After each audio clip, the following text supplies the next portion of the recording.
What's going on, y'all? Welcome back to the Up and Under YouTube channel. First and foremost, I just wanted to say thank you guys so much for all the support on the first episode. Everybody who viewed it, shared it, subscribed, liked the video.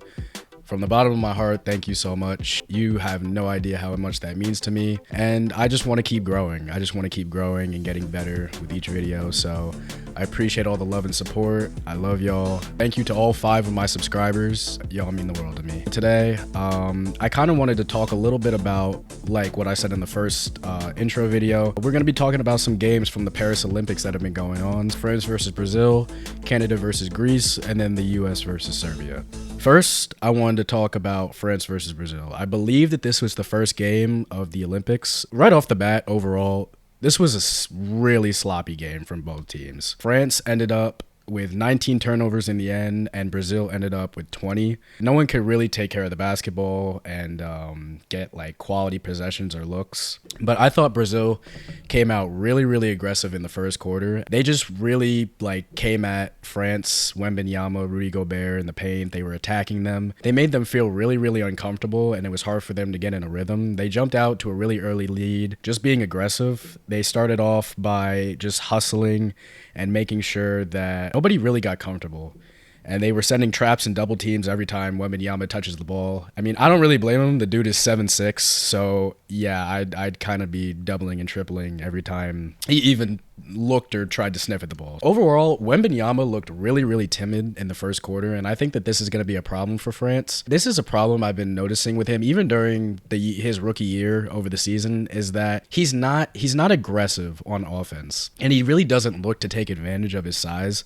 And with him honestly being the best player on this team, I'm not even gonna lie, that's something that he's gonna have to overcome, because if he doesn't, they're not gonna win many games. Rudy Gobert is obviously up there in talent and skill on the defensive end, but offensively, he's not much of a factor. It's really going to come down to Wembanyama to kind of carry this France team if they want to make any noise. I think it's a little bit of a problem that France took a little while to kind of wake up and get going, but ultimately in the second quarter, Wembanyama really did come alive, taking advantage of his size, like I said, and just kind of got easy buckets in the paint. I think one thing that they could do to really kind of get him in a position to be successful is start looking for Wembanyama. Nobody really looks at him as like a first option. Yes, it's good to kind of play team ball and get everyone involved, but when you have a guy that is 7'6", and the next tallest guy on the opposing team is like 6'8", you should be looking at him every time. Even if he's getting double teamed or triple teamed, you should be looking to put the ball higher to where he can kind of reach and get easy buckets. No one seems to look to exploit him, and I just think that's a little bit of a problem. Something else I kind of wanted to talk about with this game is Rudy Gobert and his switching defense. I don't know why. There were so many pick and roll actions where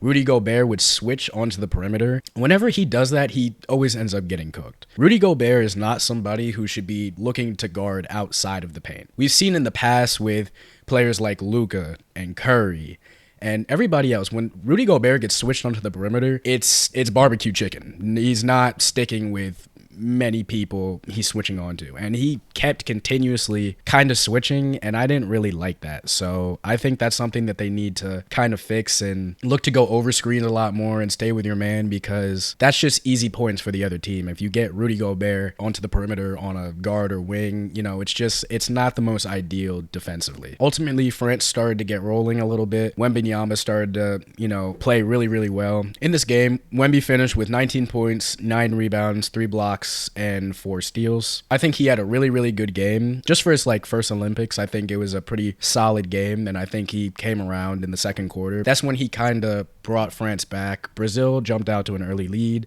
and Wemby came alive and started to bring him back. Later on in the game, it was pretty close. Brazil started to make a comeback in the fourth quarter, but France ultimately just went on a run to kind of keep them at arm's length, and they ended up winning the game. But like I said, this game was extremely sloppy. I was pretty frustrated watching the whole game because every 5 seconds it was just a turnover. They just need to kind of clean up their offense and take better care of the ball and look to get Wemby more touches and opportunity. So next up, we got Canada versus Greece, and I actually really liked this game. Canada was really in control most of the game, and that was in large part to Shea, going crazy. He has this natural way of controlling his pace that's extremely elite. He finished this game with 21 points, 7 assists, and 5 rebounds. He took a lot of advantage of isolation plays. And in a lot of these Olympics, what you're going to see is outside of the NBA talent, a lot of these guys cannot hang with the NBA guys, especially like defensively. So Shea took a lot of advantage on isolations. There was no one who could really kind of guard him or stop him from getting to his spots. He kind of used this just to get a bucket whenever they needed. I thought Canada did a really good job of containing Giannis in the first half. They were doing what they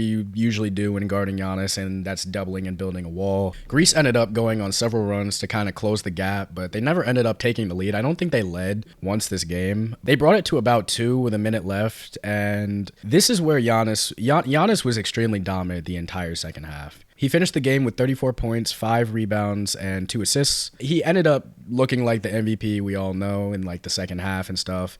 And that's where Greece kind of started to storm back and make it a close competitive game. Canada kind of just had too much firepower for Greece to end up kind of overcoming, so they ended up winning this game.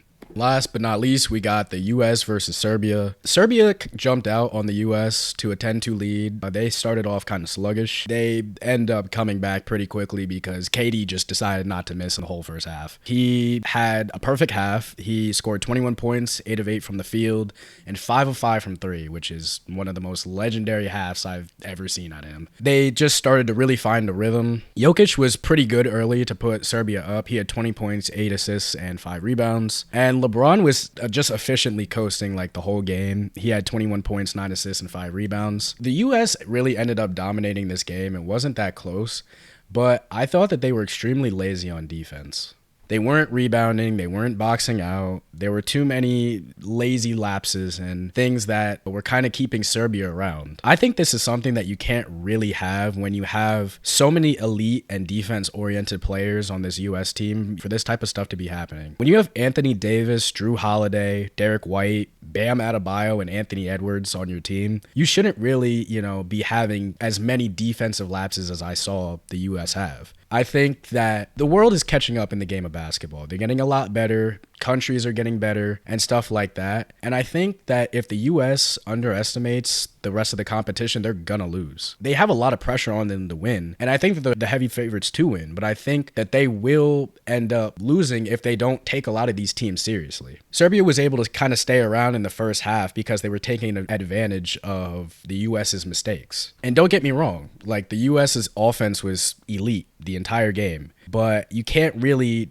solely rely on offense to win the gold, especially this year. My takeaways from this game is they have to clean up, their fundamental mistakes, take better care of the ball, not make such bad passes. They need to box out and they need to close out. It's going to cost them in the long run. And if they don't get it together now, they're going to pay for it later. These types of mistakes, in my opinion, are going to be hard to cover up against some of the better teams like Canada. They just need to start taking the defensive end a little more seriously. But ultimately, they looked really solid out there. They're definitely going to be hard to stop. So that's kind of it for this video. If you enjoyed it, please like, subscribe, all that good stuff.